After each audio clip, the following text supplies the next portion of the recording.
Students, Tapon group of school के online education में मैं निकुंज दुधार आपका फिर से हार्दिक स्वागत करता हूँ। आज हम बात करेंगे chapter number 14 sources of energy की। प्रीवियस लेक्चर में हमने देखा था कि एनर्जी क्या है, सोर्सेस ऑफ एनर्जी कौन कौन से टाइप के हैं, सोर्सेस ऑफ एनर्जी हम किसको बोल सकते हैं, उसके टाइप्स, और साथ में हमने देखा था कैरेक्टरिस्टिक्स ऑफ आइडियल फ्यूल।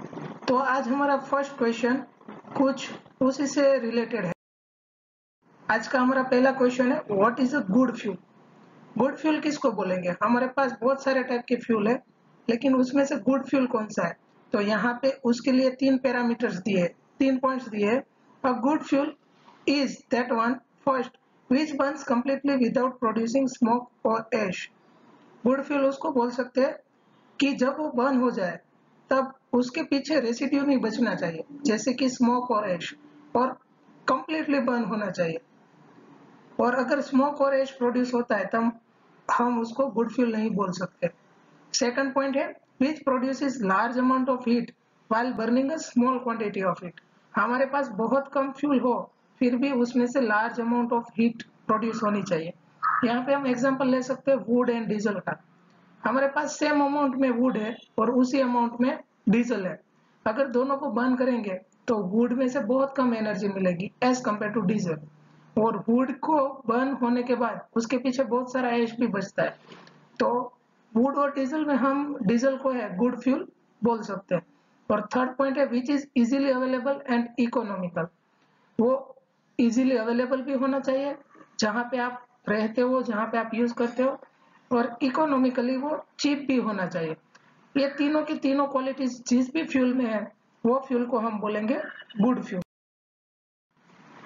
अब हमारे पास एक और क्वेश्चन आता है कि अगर आपको फूड को हीट करने के लिए कोई भी सोर्स ऑफ एनर्जी का आप यूज कर सकते हैं, तो which one would you use and why.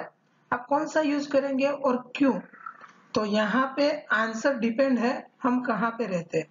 तो आंसर दो डिवीजन में है। फर्स्ट डिवीजन है कि अगर आप विलेज में रहते हो तो, और सेकंड है अगर आप सिटी में रहते हो तो। अगर आप विलेज में रहते हैं तो आपको गोबर गैस यूज करना चाहिए। क्यों गोबर गैस यूज करना चाहिए, क्योंकि उसकी कैलोरीफिक वैल्यू क्या है, हाई है, वो इजीली अवेलेबल है एंड मोर इकोनॉमिक है।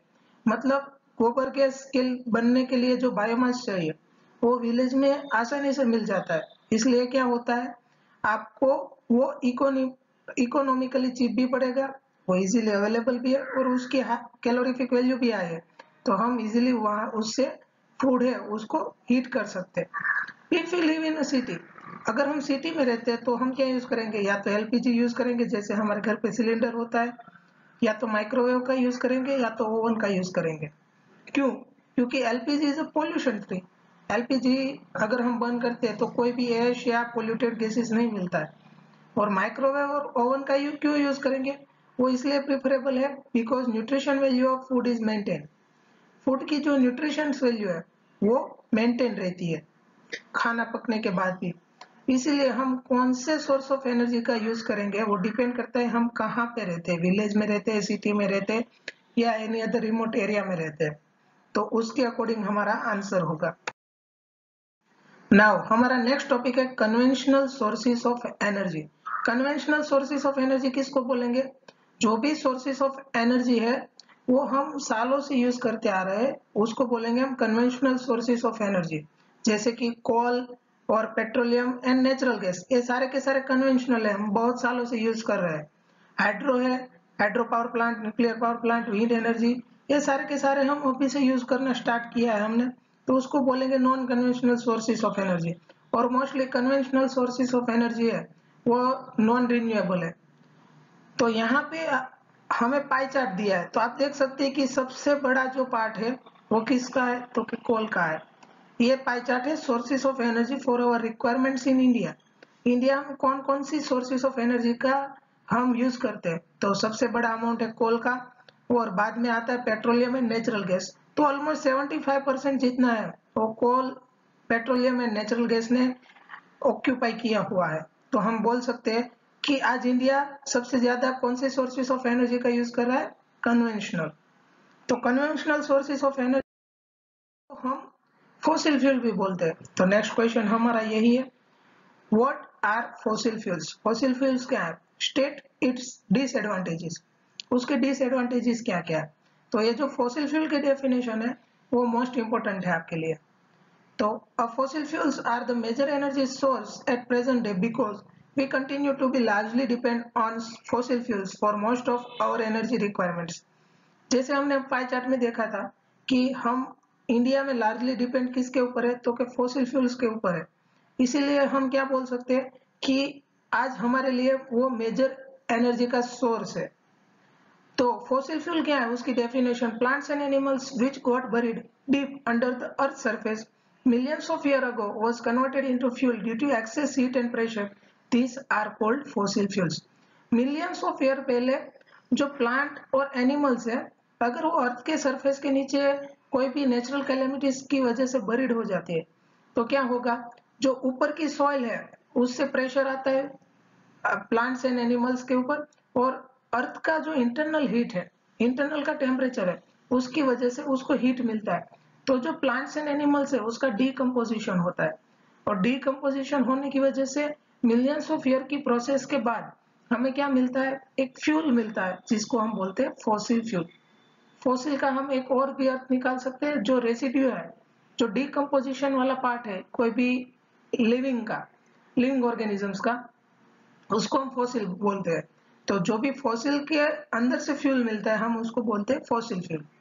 The growing demand for energy was largely made by the fossil fuels such as coal and petroleum. ये आज का जो ग्रोइंग डिमांड है एनर्जी के लिए वो मेजरली डिपेंडेंट है फॉसिल फ्यूल के ऊपर, जो कि है कोल एंड पेट्रोलियम।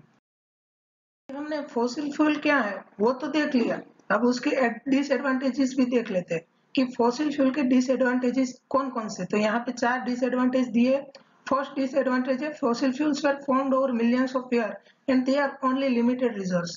तो जैसे हमने डेफिनेशन में देखा कि फॉसिल फ्यूल को बनने के लिए मिलियंस ऑफ ईयर चाहिए और उसका जो अमाउंट है वो बहुत ही लिमिटेड है। मतलब आज हम जैसे फॉसिल फ्यूल कोल और पेट्रोलियम का यूज कर रहे हैं वैसे ही यूज करते रहेंगे तो आने वाले कुछ ही सालों में वो खत्म हो जाएंगे। सेकंड पॉइंट है the fossil fuels are non renewable sources of energy. Non renewable मतलब क्या, हम उसको फिर से यूज नहीं कर सकते, फिर से शॉर्ट ऑफ टाइम पीरियड में हम अगर यूज नहीं कर सकते तो हम उसको बोलेंगे नॉन रिन्यूएबल। क्योंकि फॉसिल फ्यूल को बनने में बहुत साल लगते हैं, ऐसा नहीं कि आज यूज किया और 2 दिन में हमें फिर से उसी को यूज करने के लिए मिलेगा, तो non renewable sources of energy में आएगा। Third, air pollution is caused by burning of coal और पेट्रोलियम प्रोडक्ट्स। अगर कोल और पेट्रोलियम को बर्न करते हैं तो उसमें से एयर पोल्यूशन हमें मिलता है। क्यों एयर पोल्यूशन मिलता है, क्योंकि जो कार्बन नाइट्रोजन और सल्फर के ऑक्साइड्स है वो वहां से निकलते हैं, और ये जो कार्बन नाइट्रोजन और सल्फर के ऑक्साइड्स है वो एटमॉस्फेयर के मॉइस्चर के साथ जो है कॉम्बिनेशन करके केमिकल रिएक्शन करके कार्बन बनाते हैं कार्बोनिक एसिड, नाइट्रोजन बनाते हैं नाइट्रिक एसिड एंड सल्फर बनाता है सल्फ्यूरिक एसिड। तो इसीलिए उससे एसिड रेन भी हो सकता है। फोर्थ है carbon dioxide produce by burning of fossil fuels leads to green house effect. तो जो भी ये कार्बन डाइऑक्साइड प्रोड्यूस होगा फॉसिल फ्यूल के बर्न करने के बाद उससे क्या होगा, ग्रीन हाउस इफेक्ट जनरेट होगी। तो ये चारों के चारों डिसएडवांटेज है फॉसिल फ्यूल के। हमारा नेक्स्ट क्वेश्चन है how the pollution cause by burning fossil fuels can be reduce. Burning fossil fuel को बर्न करने से जो पोल्यूशन मिलता है उसको कैसे रिड्यूस कर सकते हैं। हमने प्रीवियस क्वेश्चन में देखा कि उसको बर्न करने के लिए क्या क्या डिसएडवांटेज है। तो अगर हम उसको बर्न करते हैं तो ये जो पोल्यूशन मिलता है, पोल्यूशन तो मिलेगा ही मिलेगा, तो लेकिन उसको रिड्यूस कैसे कर सकते हैं ये हमारा क्वेश्चन है। तो उसके लिए कुछ यहाँ पे टिप्स एंड ट्रिक्स दिए, तो ये जो पॉइंट्स है वो हमारा आंसर है। तो फर्स्ट पॉइंट है increasing the efficiency of combustion process. जो भी कंबशन प्रोसेस हो रही है उसकी एफिशिएंसी को हमें क्या करना पड़ेगा, इंक्रीज करना पड़ेगा। अगर हम 100% कोई भी फ्यूल है उसको बर्न करेंगे तो उससे जो एनर्जी मिलेगी वो भी 100% होगी। इसलिए अगर इफिशिएंसी को हम इंक्रीज करेंगे तो उससे जो पोल्यूशन प्रोड्यूस होगा वो भी कम होगा। सेकंड है using various techniques to reduce the escape of harmful gases and ashes into surrounding. तो जो भी फॉसिल फ्यूल को बर्न करने से पोल्यूटेड पार्टिकल्स मिलते हैं अगर उसको रिड्यूस करेंगे या तो वो जो एटमॉस्फेयर में जा रहे हैं उसको हम कलेक्ट करेंगे हार्मफुल गैसेस और एशिस को, तो क्या होगा, ये जो पॉल्यूशन है वो हम उसको रिड्यूस कर सकते हैं। थर्ड पॉइंट है use of lead free petrol. अगर हम पेट्रोल के अंदर लीड का यूज करेंगे तो जो भी बर्ड्स है उसके रेस्पिरेशन प्रोसेस में जो है वो डिस्टर्ब होता है और उसकी वजह से उसकी डेथ भी हो सकती है, इसीलिए हम लीड फ्री पेट्रोल का यूज करेंगे।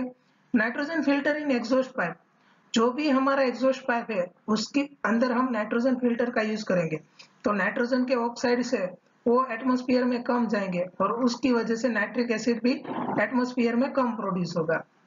नेक्स्ट पॉइंट है हमारा regular checkup and servicing the vehicles, no vehicle zone and no vehicle day. हमारा जो भी व्हीकल है उसको हमें टाइम टू टाइम मेंटेन करना पड़ता है। अगर हम मेंटेनेंस टाइम टू टाइम करेंगे तो जैसे हमने फर्स्ट पॉइंट में देखा था कि कंबशन प्रोसेस है उसकी इफिशियंसी इंक्रीज होगी और इसी वजह से जो पोल्यूशन है वो बहुत कम प्रोड्यूस होगा। हमें कुछ जोन ऐसे बनाने चाहिए जहां पे हम व्हीकल का यूज नहीं कर सकते, और नो व्हीकल डे, कुछ दिन ऐसे होने चाहिए जिसमें हम व्हीकल्स का यूज नहीं कर सकते। तो जैसे दिल्ली में ऑड इवन फॉर्मूला है कि एक दिन हम ऑड नंबर वाले व्हीकल्स को ले जा सकते हैं, एक दिन इवन नंबर वाले, उससे क्या होगा, पोल्यूशन ऑलमोस्ट हाफ हो जाएगा। नेक्स्ट पॉइंट है use of CNG as a fuel. अगर हम कॉम्प्रेस नेचुरल गैस को एज अ फ्यूल यूज करेंगे तो क्या होगा, जो उसमें से पोल्यूशन निकलेगा वो नेग्लिजिबल होगा। और सिक्स है use of public transport services. जो भी पब्लिक ट्रांसपोर्ट सर्विसेज है, मेट्रो, ट्रेन और बसेस है, उसका हम यूज करेंगे तो जो पोल्यूशन प्रोड्यूस होगा एटमॉस्फेयर में उसको हम रिड्यूस कर सकते हैं। तो ये सारे के सारे पॉइंट्स अगर हम अप्लाई करते हैं तो फॉसिल फ्यूल को बर्न करने से जो पोल्यूशन प्रोड्यूस होता है उसको हम रिड्यूस कर सकते हैं। हमारा नेक्स्ट टॉपिक है how would our life change if we could not longer get electricity supply. अगर हमारी लाइफ में इलेक्ट्रिसिटी सप्लाई ना हो तो क्या होगा। आज हम लार्जली डिपेंड रहते हैं इलेक्ट्रिसिटी के ऊपर, और अगर इलेक्ट्रिसिटी हमारे घर में 1 या 2 घंटे के लिए चले जाए तो क्या हम परेशान हो जाते हैं। तो अगर हमारी लाइफ में से इलेक्ट्रिसिटी को निकाल दे तो क्या होगा। The availability of electric energy to each individual in a country is one of the parameters to measure the growth of the country. Country कितना ग्रोथ कर रही है वो किसके ऊपर डिपेंड रहता है कि उसके पर हेड पर पीपल कितना वो इलेक्ट्रिसिटी का यूज करता है। तो वो वन ऑफ द पैरामीटर है, जितना ज्यादा वो कंट्री यूज करेगा इलेक्ट्रिसिटी का, हम बोल सकते हैं कि वो उतना ही ज्यादा ग्रोथ कर रही है। Our lives are so depend on electricity that it is very difficult to live without it. हम हमारी लाइफ को विदाउट इलेक्ट्रिसिटी इमेजिन भी नहीं कर सकते। Household appliances such as fan, AC, fridge, oven, lamp, radio, TV etcetera run with electric power. तो ये सारे के सारे जो इंस्ट्रूमेंट है, इलेक्ट्रिक इक्विपमेंट, वो सारे के सारे रन करते हैं इलेक्ट्रिक पावर के ऊपर, और अगर इलेक्ट्रिसिटी नहीं है तो ये सारे के सारे इक्विपमेंट्स रन नहीं कर सकेंगे। Without mobile charging one become handicap in present era. आज हम मोबाइल का इंपॉर्टेंस जानते हैं, और अगर मोबाइल चार्ज नहीं होता है तो मोबाइल का हम यूज नहीं कर सकते। तो पर्सन जैसे बिना हाथ पैर का है वैसे हो जाएगा एज ए हैंडीकैप। तो हम इलेक्ट्रिसिटी के बिना ये जितने भी इलेक्ट्रिक कंपोनेंट्स है उसका यूज नहीं कर सकते। Computer and internet service stops without electricity. जो भी कंप्यूटर है और इंटरनेट सर्विस है वो इलेक्ट्रिसिटी के बगैर क्या हो जाएगी, स्टॉप हो जाएगी। तो उसके ऊपर जितने भी इंडस्ट्रीज और पब्लिक वर्किंग सेक्टर्स काम कर रहे हैं वो सारे के सारे अफेक्ट होंगे, और our lives will go back to ancient era and our workload will increase। हम पहले जैसे आदि मानव जी रहे थे वैसे हो जाएंगे, और ये सारे के सारे इंस्ट्रूमेंट जो हमारा वर्कलोड कम करते थे वो सारा का सारा काम हमें खुद से करना पड़ेगा, इसलिए हमारा वर्कलोड क्या होगा, इंक्रीज हो जाएगा। Thank you very much. ये वीडियो में जो भी पोर्शन है उसको आप एक बार और रिवाइज करिए, और बाकी के जो भी टॉपिक है वो हम नेक्स्ट लेक्चर में देखेंगे।